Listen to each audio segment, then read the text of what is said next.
ومن سيئات أعمالنا من يهده الله فلا مضل له ومن يضلله فلا هادي له شهادة أن لا إله إلا الله وحده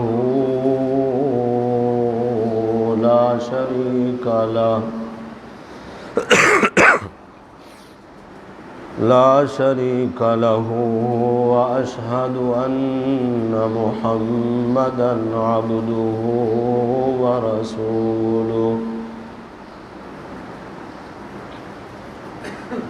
أما بعد فأعوذ بالله من الشيطان الرجيم بسم الله الرحمن الرحيم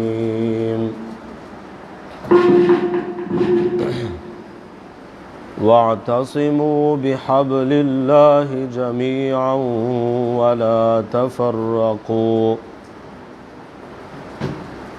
سبحان ربك رب العزة عما يصفون وسلام على المرسلين والحمد لله رب العالمين اللهم صل على محمد وعلى آل محمد كما صليت على إبراهيم وعلى آل إبراهيم إنك حميد مجيد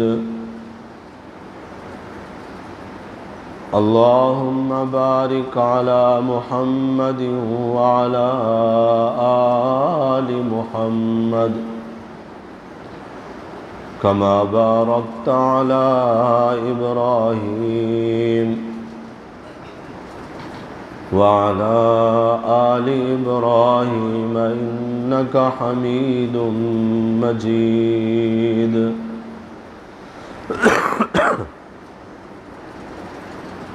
بزرگان محترم، برادران عزیز،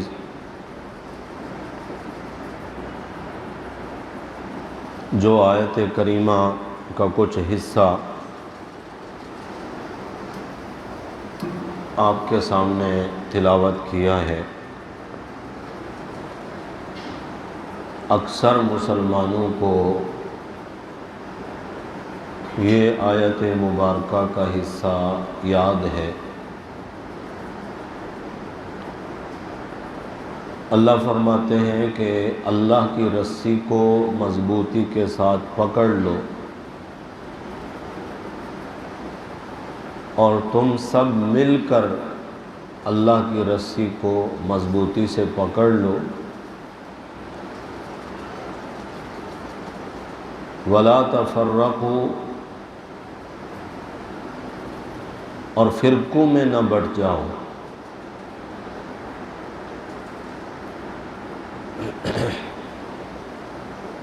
یہ اللہ کی رسی کیا ہے؟ کہاں لٹک رہی ہے اللہ کی رسی؟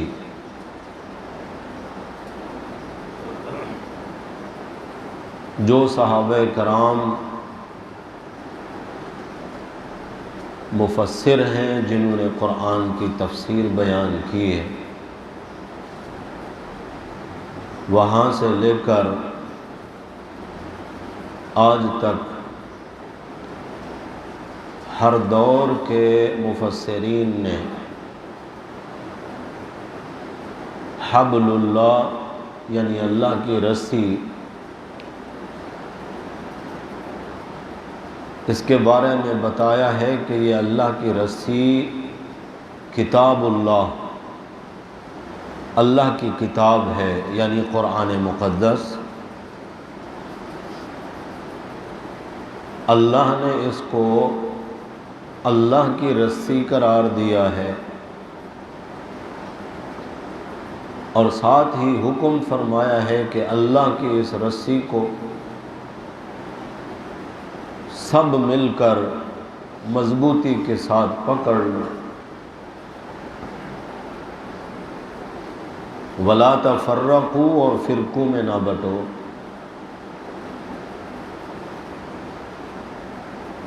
رمضان کا مہینہ اللہ کی توفیق سے مسلمانوں نے قرآن پڑھا بھی ہے، سنا بھی۔ پورا قرآن پڑھنے اور سننے کے بعد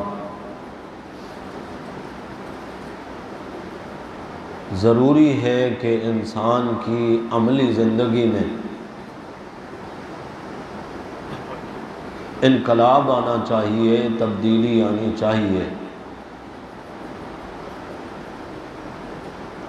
مومن بندے کی ذات پر اللہ کے قرآن کا رنگ ضرور نظر آنا چاہیے۔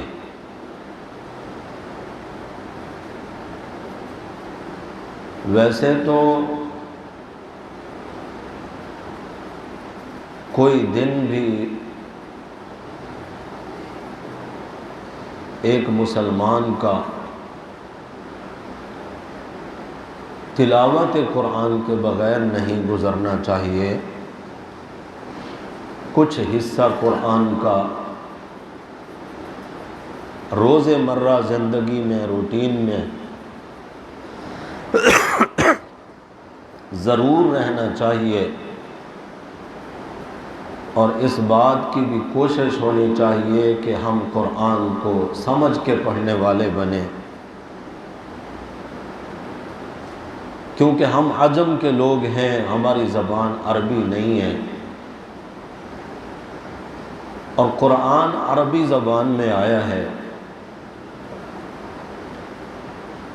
فکر ہونی چاہیے کہ میرے مالک اور مولا، میرے رب کا جو کلام ہے، میرے لیے میرے رب نے کیا پیغام بھیجا ہے، اس پیغام کا سمجھنا بہت ضروری ہے۔ ہم سب دنیا کے اعتبار سے اس مثال کے ذریعے اس کو سمجھ سکتے ہیں کہ اگر ہمارا دوست کسی اور زبان میں ہمیں خط لکھے، جس زبان کو ہم جانتے نہ ہوں،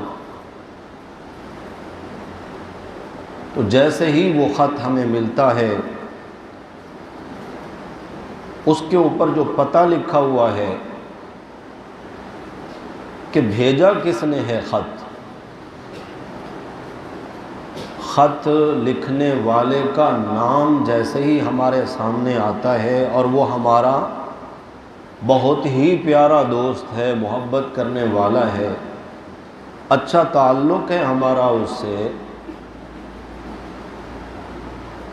تو صرف اتنا نہیں کیا جاتا کہ اس خط کو چوما جائے، آنکھوں سے لگایا جائے، سینے سے لگایا جائے، اور پھر اس کو سنبھال کے رکھ دیا جائے،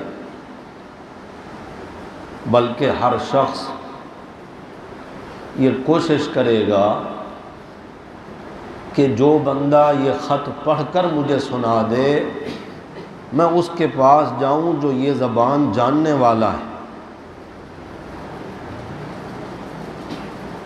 اب تو جدید موبائل کا دور ہے، تھوڑا عرصہ پہلے تک ایسا ہی تھا،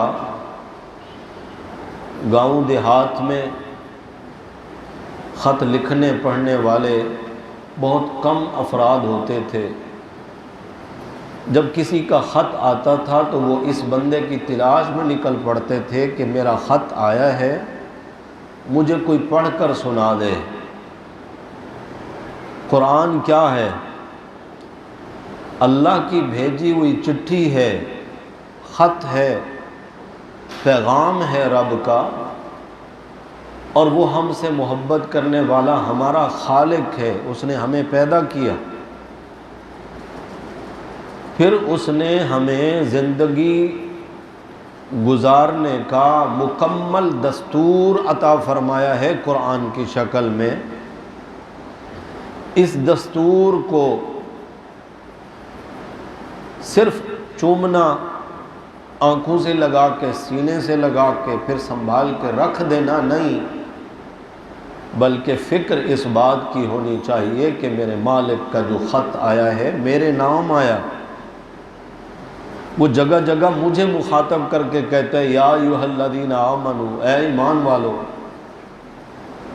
تو میں اس کو سمجھوں تو صحیح کہ میرے رب کا پیغام کیا ہے۔ اللہ کی توفیق سے قرآن پڑھنے والا، سننے والا اگر اس بات کی فکر کر لے کہ میں قرآن کو سمجھ لوں اور اس کی کچھ نہ کچھ کیفیت،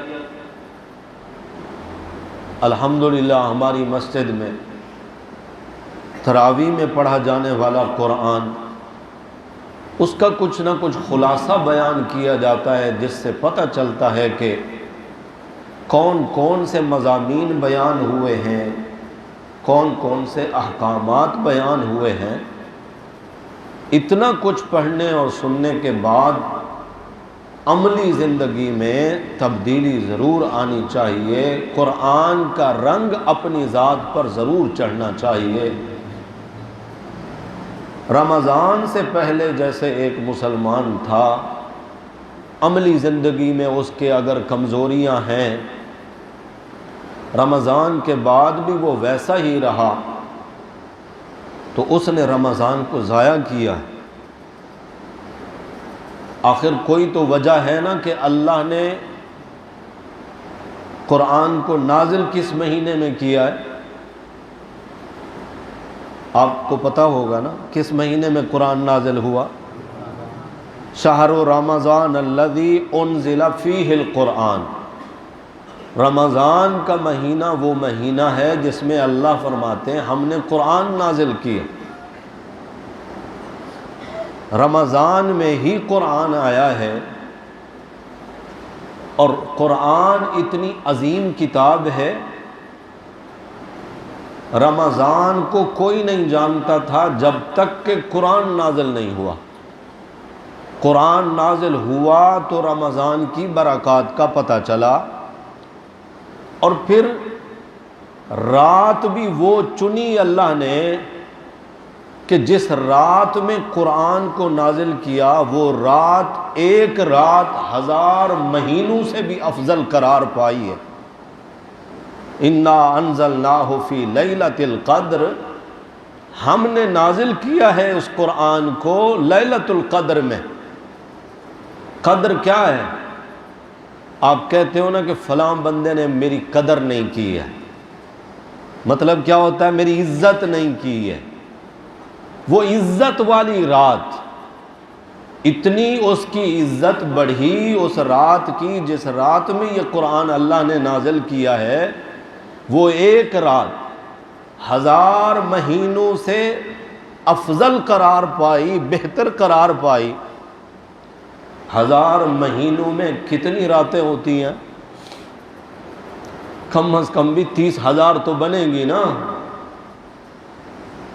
ایک مہینے کی 30 راتیں، 30,000 راتیں، یہ ایک رات ان سے خیرن، اللہ کہتے ہیں ان سے بھی افضل اور بہتر قرار پائی ہے۔ کیوں؟ اس میں میں نے عزت والی کتاب جو نازل کی ہے، عزت والی کتاب آئی ہے، عزت والی رات میں، مہینہ بھی عزت والا بنا ہے کہ 11 مہینے پیچھے رہ گئے، رمضان ان مہینوں کا سردار مہینہ بن گیا، اور نبی کریم صلی اللہ علیہ وسلم کا اپنا مبارک عمل حضور کے گھرانے والے بتاتے ہیں، جب رمضان کا مہینہ آتا، دن میں روزہ ہوتا تھا، اللہ کے نبی صلی اللہ علیہ وسلم کے پاس رات میں اللہ کا قاصد جبریل آ جایا کرتا تھا، جبریل حضور کو قرآن سناتے تھے اور حضور جبریل کو قرآن سناتے تھے۔ ہماری قاری حضرات کی اصطلاح میں اس کو کہتے ہیں دور کرنا۔ قرآن کا دور کیا جا رہا ہے، ایک بندہ دوسرے کو سنا رہا ہے، وہ اس کو سنا رہا ہے۔ یہ جو تراویح پڑھنے والے سننے والے حافظ حضرات ہوتے ہیں، یہ دن بھر یہی دور کرتے ہیں، اس نے اس کو سنایا، اس نے اس کو سنایا۔ یہ میرے نبی کی سنت ہے، جبریل کے ساتھ حضور دور کیا کرتے تھے۔ اور حضرت عائشہ رضی اللہ تعالی عنہا اور دیگر صحابہ کرام فرماتے ہیں، جب حضور رات میں قرآن کا دور کرتے تھے، حضور سخی تو تھے ہی، اللہ کے نبی ہر خوبی میں سب سے افضل ہیں، نمبر 1 ہیں۔ حضور سے بڑھ کر جس طرح حسین کوئی نہیں ہے، اعلیٰ اور افضل کوئی نہیں ہے، آپ نبیوں کے بھی امام اور سردار ہیں، تو جتنی بھی خوبیاں ہیں نا، ہر خوبی میں میرے نبی کا اول نمبر ہے۔ تو سخاوت میں بھی اللہ کے نبی اول نمبر تھے، حضور سے بڑھ کر کوئی سخی نہیں ہو سکتا۔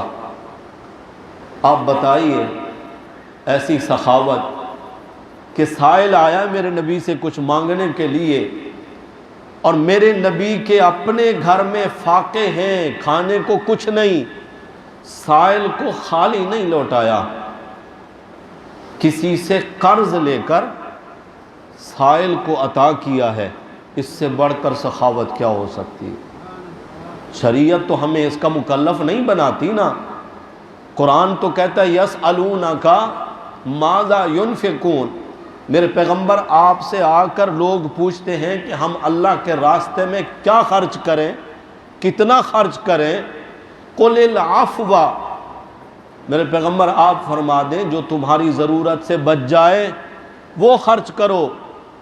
یہاں تو ضرورت کے لیے ہے ہی نہیں، لیکن میرے نبی ایسے سخی اور مہربان، سائل میرے در سے خالی واپس چلا جائے میرے نبی کو گوارا نہیں تھا، قرض لے کر بھی اس کی ضرورت پوری فرماتے۔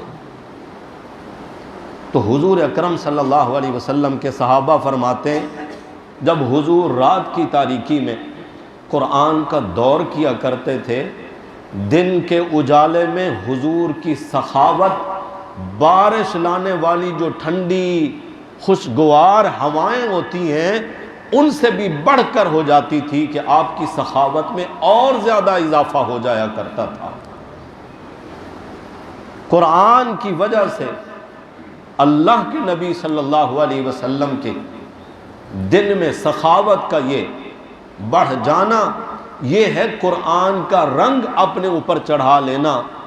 رمضان قرآن کے ساتھ گزارنے والا تراویح میں، خود تلاوت میں، عملی زندگی میں ضرور اس کے قرآن کا رنگ چڑھنا چاہیے۔ عزت والی کتاب عزت والی رات میں نازل فرمائی گئی، عزت والے مہینے میں آئی، اور جس ذات نے نازل فرمایا ہے آپ اپنی زبان میں کہتے ہیں اللہ رب العزت، اللہ رب العزت، اللہ سب سے بڑی عزتوں والے رب نے فرشتوں کا بھی جو سردار ہے جبریل امین، ان پر نازل کیا قرآن کو۔ انہ لتنزیل رب العالمین نازل بہ الروح الامین علی قلبک، اللہ فرما رہے ہیں کہ یہ قرآن وہ کتاب ہے جسے رب العالمین نے نازل کیا روح الامین جبریل امین کی ذات کے ذریعے، علی قلبک، محمد الرسول اللہ صلی اللہ علیہ وسلم، علی قلبک، آپ کے قلب اطہر پر قرآن کا نزول ہوا۔ یہ قرآن موجود تھا پہلے سے، فی لوح محفوظ، لوح محفوظ، لوح کہتے ہیں عربی میں تختی کو، تختی تھی لیکن کہاں تھی؟ محفوظ۔ نہ کسی فرشتے کو پتا تھا کہ قرآن ہے کہاں پہ، کیونکہ میرے رب کا کلام ہے، خزانہ ہے، چھپا کے رکھا جاتا ہے، محفوظ کیا جاتا ہے۔ وہ خزانہ ایک جگہ سے دوسری جگہ پر اگر منتقل کیا جائے تو پہلے سے بھی بڑھ کر محفوظ جگہ پہ اس کو منتقل کیا جاتا ہے۔ معلوم ہوتا ہے کہ لوح محفوظ میں جہاں قرآن پہلے تھا، یہ الفاظ پڑھے ہوئے ہیں نا قرآن میں، سورۃ البروج اما پارے میں، بل ہوا قرآن مجید فی لوح محفوظ۔ اس سے بھی افضل جگہ جہاں قرآن کو منتقل کیا گیا وہ علی قلب کا، نبی کریم صلی اللہ علیہ وسلم کا قلب اطہر تھا، جہاں اللہ نے قرآن کو نازل فرمایا۔ وہاں اتنا محفوظ نہیں تھا جتنا میرے نبی کے سینے میں آ کر یہ کتاب محفوظ ہوئی ہے۔ وجہ اس کی یہ ہے کہ انا نحن نزلنا الذکر وَإِنَّا لَهُ لَحَافِظُونَ، میرا رب فرماتا ہے ہم نے چونکہ یہ قرآن نازل کیا ہے، ہم ہی اس کے محافظ ہیں۔ قرآن جب سے نازل ہوا تب سے لے کر قیامت تک اللہ نے اس کی حفاظت کا ذمہ لیا ہے، اب یہ ہمیشہ کے لیے محفوظ ہے۔ 1400 سال سے زائد عرصہ ہو چکا قرآن کو نازل ہوئے، آج تک نہ اس کے سپاروں میں، نہ صورتوں میں، نہ زبر زیر میں، نہ نقطے اور تشدید اور جزم میں کہیں پر بھی کوئی فرق نہیں آیا۔ اتنا بڑا دعویٰ تو کیا ہے نا میرے رب نے، ذالک الکتاب لا ریب فیہ، یہ ہے وہ کتاب جس میں کوئی ریب نہیں، دوسرے لفظوں میں کہہ دیں جس میں کوئی عیب نہیں، کوئی کمی نہیں، نہ کسی نے کوئی زیادتی کی، نہ کمی کی، نہ کوئی کر سکتا ہے۔ اللہ نے اس کی حفاظت کی۔ تورات بھی اللہ نے نازل فرمائی، اللہ کی سچی کتاب تھی، ہمارا ایمان ہے، کیونکہ اس کے بغیر تو ایمان ہی مکمل نہیں نا۔ ایمانیات تو سب کو یاد ہوں گی نا، یاد ہیں؟ آمنت باللہ وملائکتہ وکتبہ ورسلہ والیوم الآخر والقدر خیرہ وشرہ من اللہ تعالی والبعث بعد الموت، یہ ایمانیات ہیں۔ میں ایمان لایا اللہ پر، آمنت باللہ، وملائکتہ، اور اللہ کے فرشتوں پر بھی۔ دیکھے ہیں کسی نے فرشتے؟ ایمان لانا ضروری ہے۔ کیوں؟ اللہ نے بھی یہی بتایا ہے، اللہ کے نبی نے بھی بتایا ہے، قرآن نے بھی بتایا ہے، اس پر ایمان لانا ضروری۔ جیسے ہی ہم کہتے ہیں کہ فرشتوں پر بھی میں ایمان لایا، تو پھر وَکُتُبِهِ، اللہ کی کتابوں پر بھی ہمارا ایمان۔ یہ ایک کتاب ہمارے سامنے ہے، اس سے پہلے نازل کی جانے والی کتابیں، ان پر بھی ہمارا ایمان ہے کہ وہ اللہ کی سچی کتابیں تھیں، لیکن جب قرآن آ گیا وہ پہلی کتابیں منسوخ ہو گئیں۔ شریعت کے جتنے احکامات تورات میں تھے، انجیل میں تھے، زبور میں تھے، وہ تو 3 عظیم بڑی کتابیں ہیں۔ اس کے علاوہ بھی اللہ نے صحیفے نازل فرمائے۔ سورۃ الاعلیٰ، سبح اسم ربک الاعلیٰ جو سورت ہے، اس کے آخر میں اللہ کہتے ہیں نا صحف ابراہیم و موسیٰ، ابراہیم علیہ السلام پر بھی اللہ نے صحیفے نازل فرمائے، نام نہیں ذکر کیا گیا۔ موسیٰ علیہ السلام پر تورات بھی نازل ہوئی، صحیفے بھی اللہ نے نازل فرمائے وقتاً فوقتاً۔ عرض یہ کر رہا ہوں پہلے نازل کی جانے والی ساری کتابیں، سچی کتابیں، وہ بھی اللہ کی نازل کردہ تھیں، لیکن چونکہ ان کی حفاظت کا ذمہ اللہ نے نہیں لیا تھا، جن نبیوں کو عطا کی گئیں ان کی امتوں کے سپرد کر دیا گیا، وہ کتابیں اگرچہ اللہ کی سچی کتابیں تھیں، تحریف سے محفوظ نہیں رہ سکی۔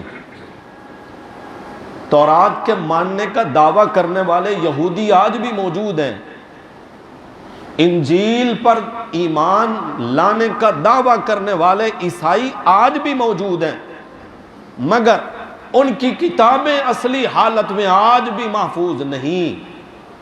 کئی طرح کی تبدیلیاں آ چکی ہیں، حتیٰ کہ ایک ملک کے عیسائی دوسرے ملک کے عیسائیوں کے ساتھ اپنی کتاب کا موازنہ کریں، ان کے ہاں کچھ اور لکھا ہوا ہے، ان کے ہاں کچھ اور لکھا ہوا ہے۔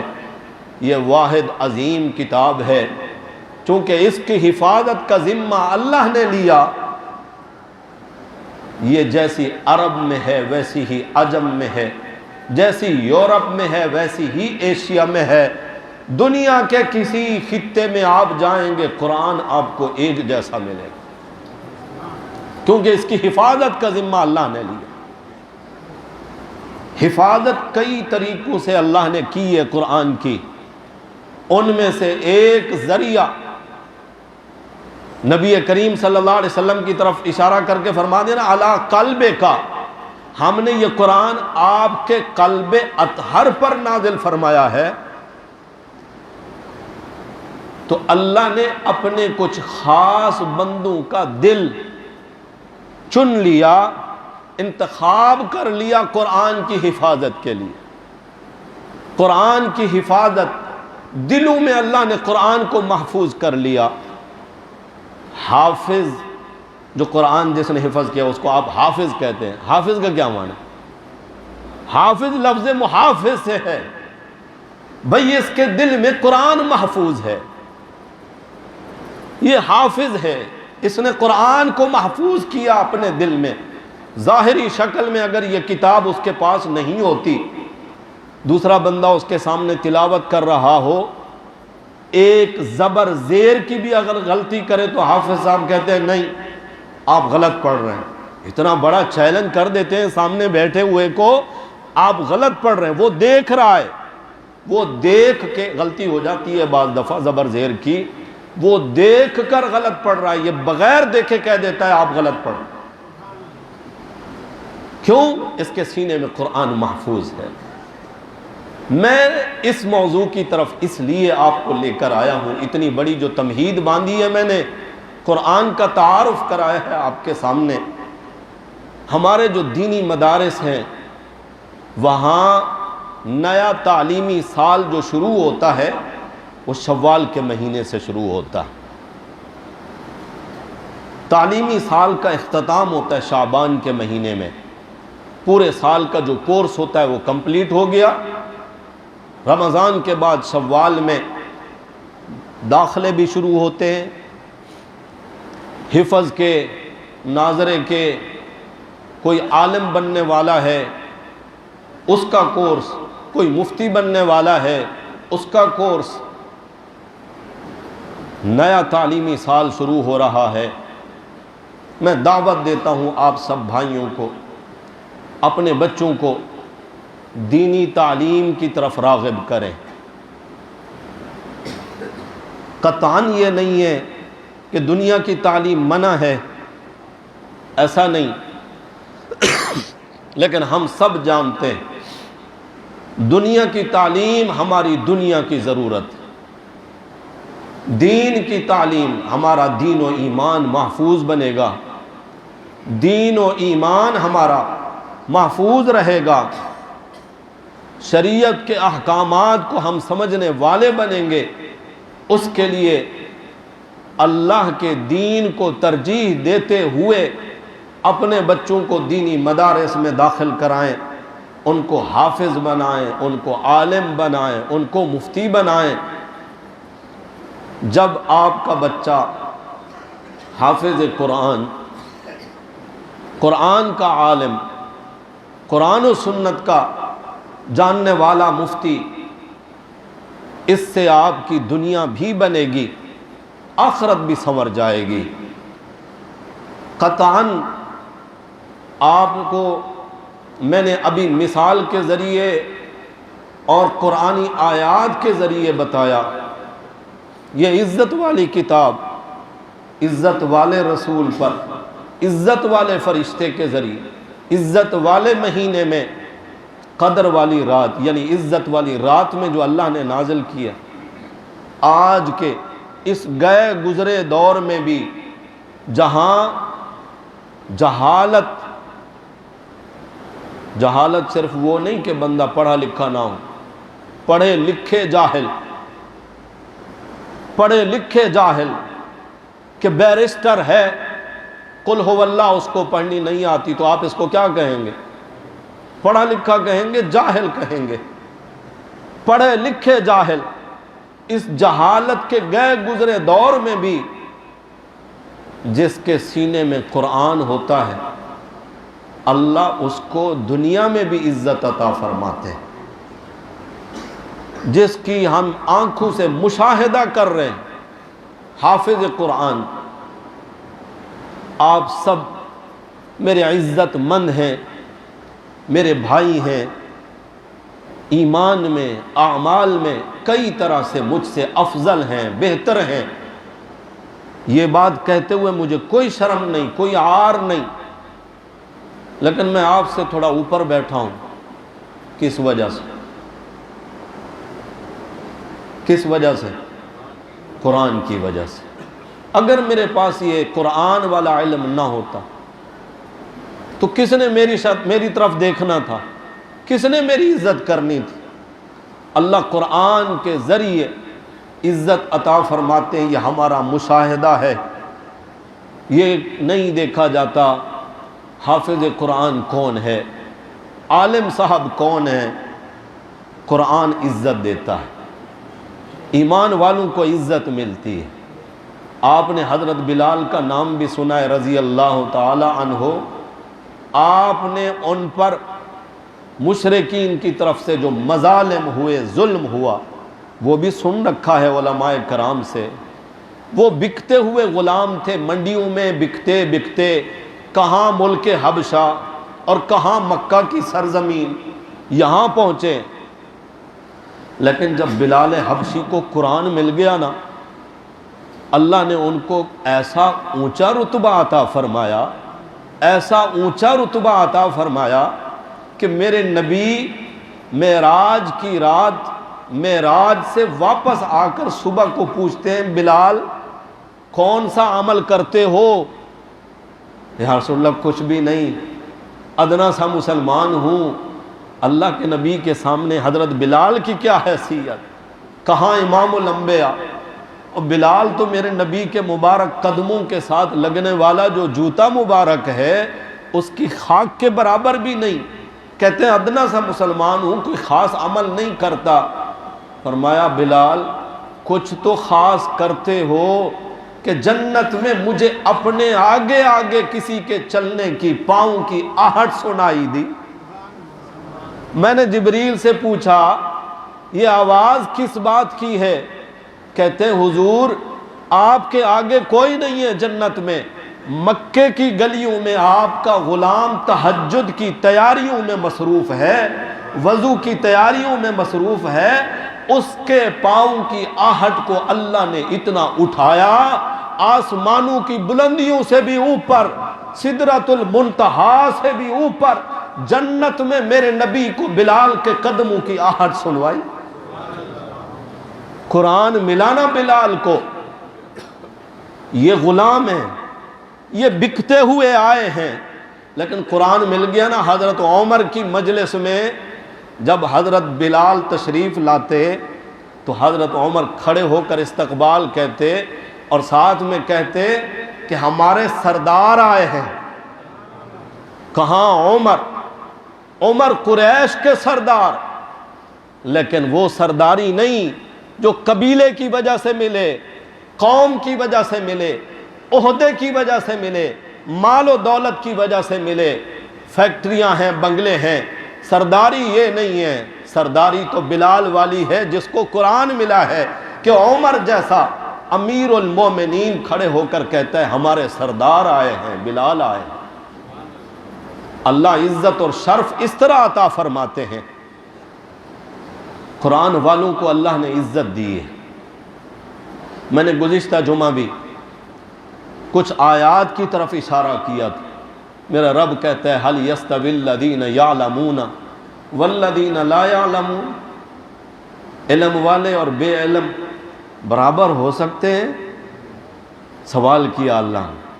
پھر اللہ کہتے ہیں والذین اوتوا العلم درجات، علم والوں کے بڑے اونچے درجے، بڑے اونچے درجے۔ ایک واعظ بات کر رہا ہوتا ہے قرآن و حدیث کی، سینکڑوں ہزاروں لوگ ہمہ گوش ہو تن پوری توجہ کے ساتھ سن رہے ہوتے ہیں۔ دراصل وہ یہ سن رہے ہیں، سمجھ رہے ہیں کہ یہ جو بات کر رہا ہے اس کی اپنی بات نہیں ہے، اونچے رب کی اونچی باتیں سنا رہا ہے، اس لیے سب اس کی طرف متوجہ ہوتے ہیں۔ میرے عزیز بھائیوں، دعوت ہے اس بات کی اپنے بچوں کو قرآن کا عالم بنائیں۔ آج کے اس فتنے کے دور میں دین و ایمان کا محفوظ رکھنا بڑا مشکل ہے، بڑا مشکل ہے۔ اگر دین کی سمجھ نہیں ہوگی، کوئی ایک کفریہ جملہ زبان سے نکل گیا، وہ جو حدیث مبارکہ آپ نے بھی سن رکھی ہوگی یقیناً کہ اللہ کے نبی صلی اللہ علیہ وسلم نے فرمایا قیامت کے قریب ایسا زمانہ آ جائے گا، بندہ صبح کو مومن ہوگا تو شام کو کافر، اگر شام کو مومن ہوگا تو صبح کو کافر۔ یہ کیا ہے؟ ایک جملہ کفریہ منہ سے نکل گیا یا کوئی ایسا کام کر لیا کہ بندہ اسلام سے کفر کی طرف منتقل ہو گیا، جانتا ہوگا تبھی احتیاط کرے گا نا۔ میں ایک جملے کی طرف اشارہ کر دیتا ہوں، ویسے تو مثالیں بہت ساری ہیں سمجھانے کے لیے۔ کسی پر کوئی مصیبت آ جائے، کسی کا کوئی پیارا اس دار فانی سے چلا جائے اور بندہ اپنے منہ سے یہ جملہ کہہ دے کہ اللہ کو بھی ہمارا گھر نظر آیا تھا۔